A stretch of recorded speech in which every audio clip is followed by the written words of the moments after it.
Hi, here, viewers of Equinoxe Television, 6 p.m. by City Clock. Thank you so much for joining us on this edition of the news. Right away, our major stories tonight. Political analysts and civil society actors in the city of Douala have saluted the decision of the governor Samuel Zibuwa to adjust the ban on the activities of commercial motorbike riders in Douala. According to them, the governor has demonstrated signs of a reliable leader. And also in this newscast, the Christmas bells are already ringing across cities in Cameroon. Here in Douala, we will be telling you more with the preparations in the city of Douala with precisely the buying and selling of the Christmas tree. Stay with us for details and more.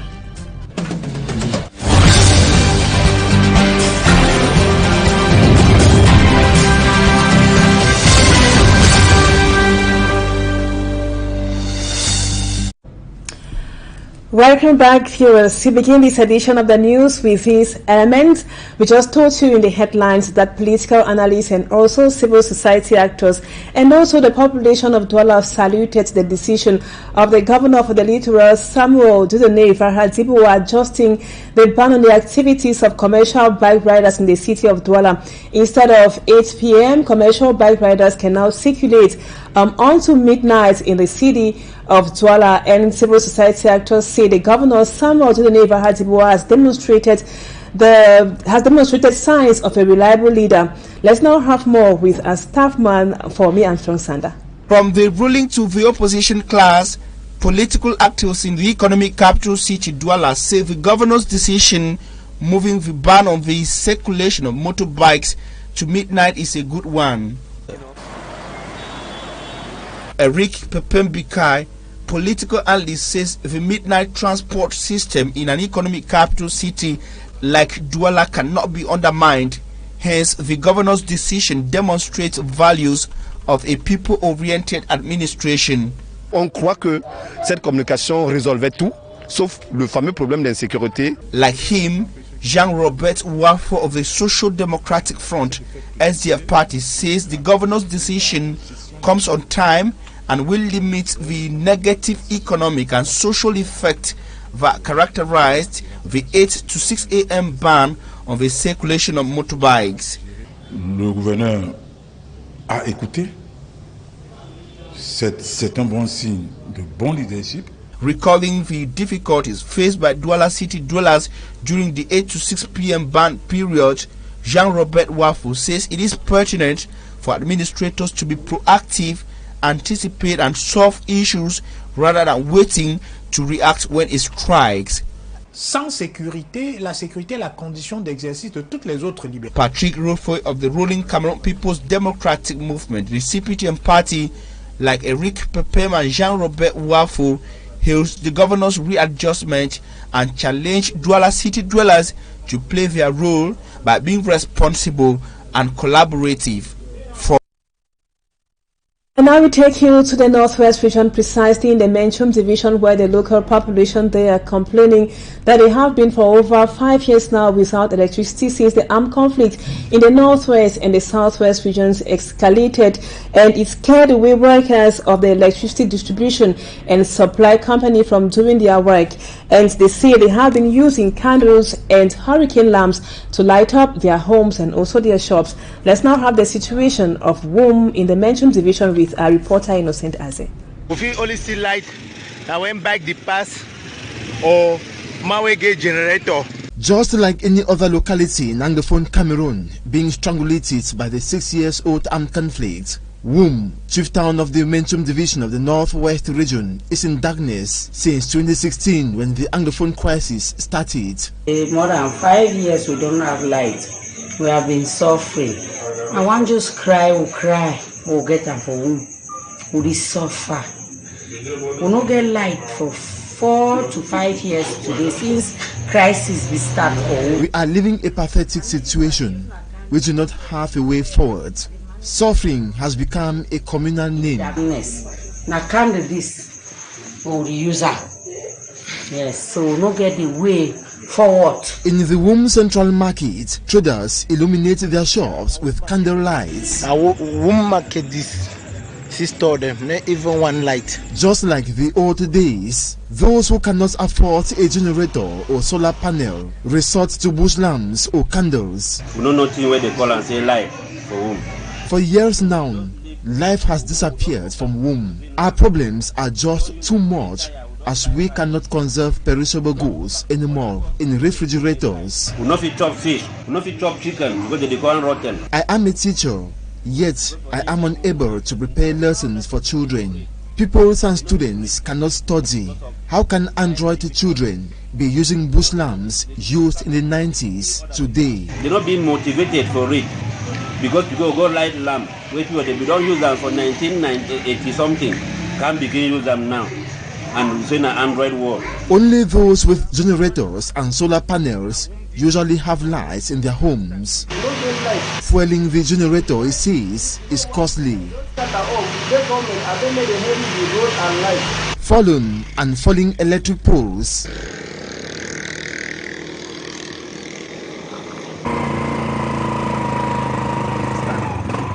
Hanging high tension and creeping electric cables are now the celebrities in the town of Womb.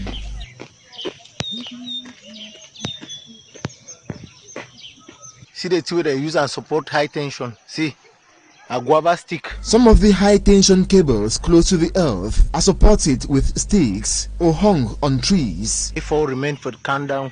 Electric cables abandoned in gutters and on the ground are covered by white vegetation.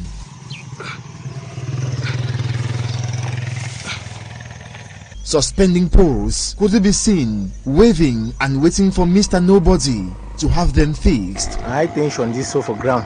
Signs which according to the population entails no one cares and the solutions far-fetched. Pleas for end of the armed conflict, believed to have scared the workers of the electricity production and distribution company, have been advanced. The government, what for which corner, may they assist we for whom go over so far. Please, would they beg or may they look what we will not say problem there. May they try help way for this side. More get light. Same pleas are directed to Yaoundé by the population of most localities in the two English-speaking regions, also plunged in darkness for years. And now civil society actors in Cameroon continue to mount pressure on the Cameroonian government and also members of government to either improve upon the living conditions of Cameroonians or step down. Calix Beala, who is an opinion leader and also a writer, is one of those who have been criticizing the 40-year-old reign of President Paul Biya. She says it's time Cameroonians had a new leader or a new leadership. Let's now have more with Staffman Babila Jonathan. Writer Calix Behala stands against what politicians qualify as undemocratic transfer of power from father to son in Cameroon. On her Facebook page, she writes, "Cameroon is neither a kingdom nor the cocoa farm of a family. There will be no father to son succession." She decries the backward move of the country under the reign of President Paul Biya, pointing out the fact that when former President Amadou Ahidjo resigned, Cameroon had plains, but close to 50 years after, she has practically nothing. On railway transport, Calix Beala compares the era of President Amadou Ahidjo and that of Paul Biya. She does not understand why, at the time of Cameroon's first president, there were at least 2 trips between Douala and Yaoundé every day, and people could travel to Nkonsamba by train. But today, the number of trips between the 2 major cities of the country has reduced to 1, and it is no longer possible to travel to Nkonsamba by train. To Calix Beala, the reflection on the future of Cameroon must go beyond greedy and egocentric clans that have given Cameroonians stones to eat and sun to drink for the past 40 years. While calling on those supporting her stance to speak out and denounce a possible transfer of power from father to son in Cameroon, she adds that the hard-working people of Cameroon deserve better. In another Facebook message, Calix Beala tells Cameroonians to come out of silence because their leaders have mansions everywhere, even in Qatar, and it is time to denounce those looting the country's resources to acquire properties for themselves. She dismisses as false criticism, suggesting that she has crossed the carpet. And now in health, the new bureau of the Cameroon Medical Council would be made known later this month. That would be on December 29. Precisely 7 candidates have been selected out of the 51 files which were received by the Electoral Commission set up by the Ministry of Public Health. In the report which comes up next, as Staff Lady Immaculate Forgrave profiles 2 of the candidates who wish to succeed Professor Guy Sanjong. 63-year-old Dr. Manga Theodat, an ophthalmologist, is among the 7 candidates vying for the position of President of the Cameroon Medical Council. Ahead of elections to take place on December 29th, the health expert outlined some projects he plans executing if elected as president. First project is to fight unemployment amongst our young colleagues and to fight for the reduction of poverty in our crops. Our second point is harmonization of the practices, so that we have the same practices in Cameroon among learned societies that set some guidelines so that all of us practice at the same level. And the third part of my project is to decentralize, so that in every region they have their own medical council, regional medical council, with the powers and the means for that. According to Dr. Manga, his years of experience as a president of the Cameroon Society of Ophthalmologists gives him an upper hand. We have a real problem in Cameroon, which is the unemployment among young doctors. This problem is opens the door to malpractice and to bad medicine. So we need to find solutions to give jobs to these young people. And we have a solution for that. I have a plan for that. I have some partnership with some banks to finance the installation of the young colleagues. Another candidate vying for the position is Dr. Noel Isumba, director of the Douala Lakentini Hospital. He assures the press of his determination to improve the quality of practice of medicine in Cameroon. A plan bringing medical doctors in Cameroon under one canopy. 60% of doctors in Cameroon do not associate themselves with the Cameroon Medical Council. Out of 16,000 medical doctors practicing in Cameroon, just 3,000 of them have been contributing. This shows a lack of interest by some medical doctors. My objective is to make sure the council does not focus on self-interest, but rather it should be a structure that promotes the respect of the ethics and deontology of the medical profession. The outgoing executive board, led by Dr. Guy Sanjong, say they are satisfied with a historic turning point while sharing a feeling of accomplishment. And now the Christmas bells are already ringing across some cities of Cameroon, especially here in Douala, and you all know there is no Christmas somehow without a Christmas tree. Our reporter Lucy Liengo ACM made a stop over at some markets here in Douala. She now presents to us the various sizes, prices, and also colors of Christmas trees present at marketplaces. Here is her report.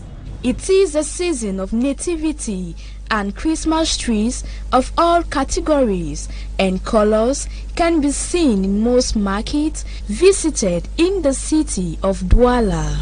At Douche, where Christmas gadgets are sold, sellers say Christmas trees varies according to the length and sizes. For this year, everything is cost than last year, because last year this tree we bought it last year like 6.5, but this year we have bought it around 6, 8, 6 or 7 to sell it 8 or 7.5.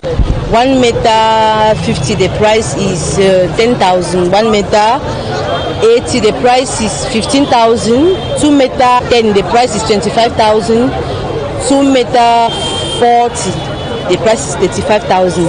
And it depends on the quality of the tree. Some customers prefer the white Christmas tree but have limited resources. Concern white tree for Christmas, everybody like white tree, but just that it's too cost than the others. But concern white tree, the smallest one to take money for we as seller, we take it like 10,000. But last year around 8 or 8.5. According to some buyers, the Christmas tree to them symbolizes the birth and resurrection of Jesus Christ. The tree branches and shrubs are viewed as an emblem of immortality and are said to symbolize the crown of thorns worn by Christ on the cross. This lady says celebrating Christmas without a Christmas tree is meaningless. On sait que le 25 c'est la naissance du Christ. Non, les enfants. Why to this woman, her reason for buying is to please her kids who demand a Christmas tree every year. Les décors et tout. To some, decorating the tree gives the whole family a wonderful moment, and every year they come together to adorn the tree with various ornaments and make wishes for a healthy and joyful life. Merry Christmas to all our televiewers in advance. And now we take you to the Southwest region, precisely to the Kupe Maninguba division, where the local population there are complaining of insecurity and a hike in the prices of basic commodities. They say it is now really difficult for them to prepare for end-of-year festivities because of the difficult times. Our reporter Mala Glory tells us that the local authorities have promised to reinforce security in Tombel.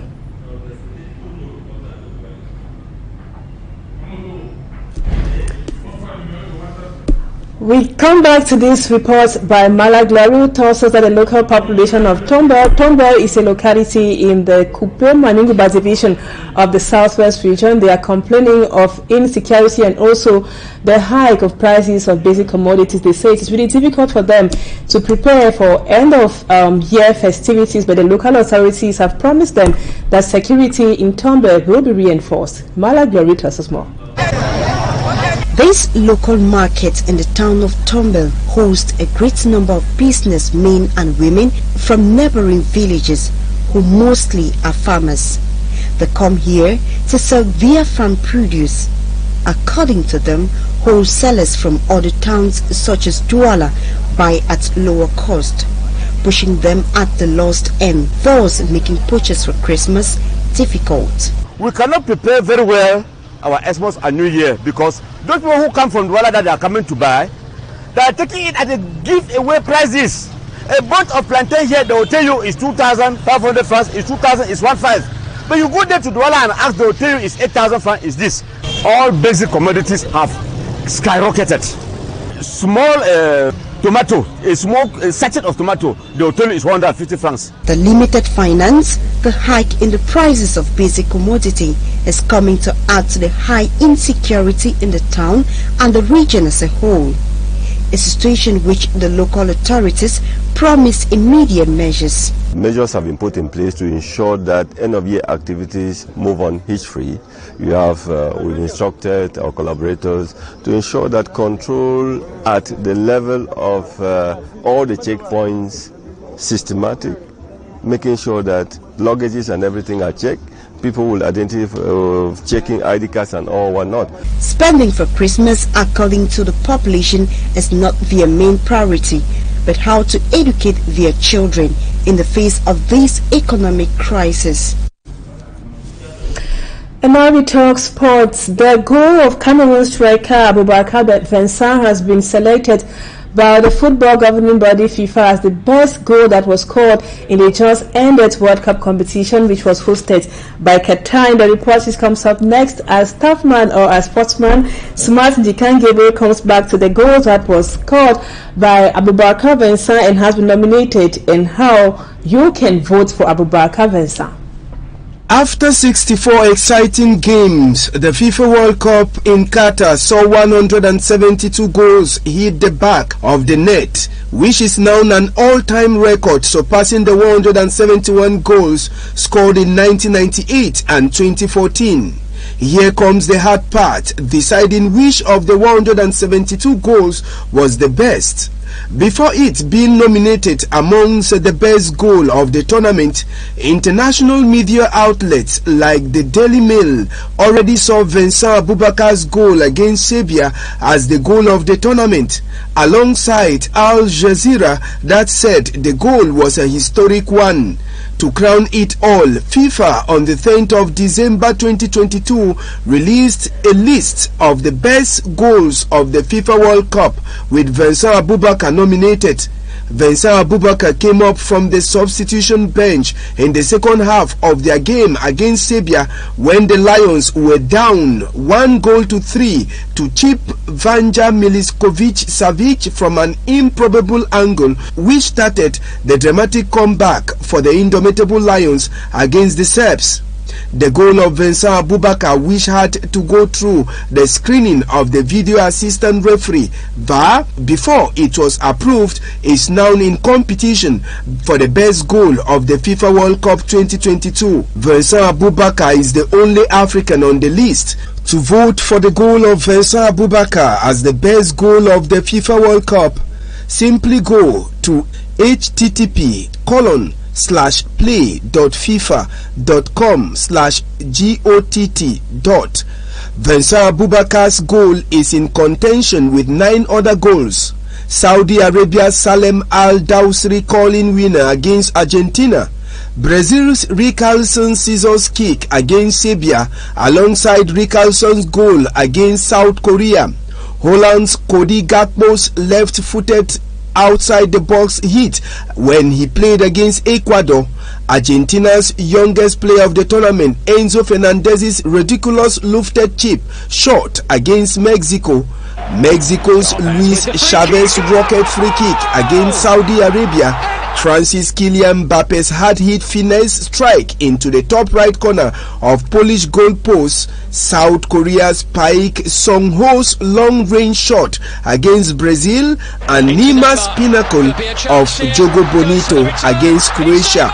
The different votes will be collected this Thursday by FIFA's committee in charge of the best goal scored during the FIFA World Cup. And check this out. Well, good luck to our very own Aboubakar Vincent. And viewers, thank you so much for always being with us every evening. Don't go away, our programs continue as usual. The news in the French language comes up at exactly 8 p.m. Bye-bye for now.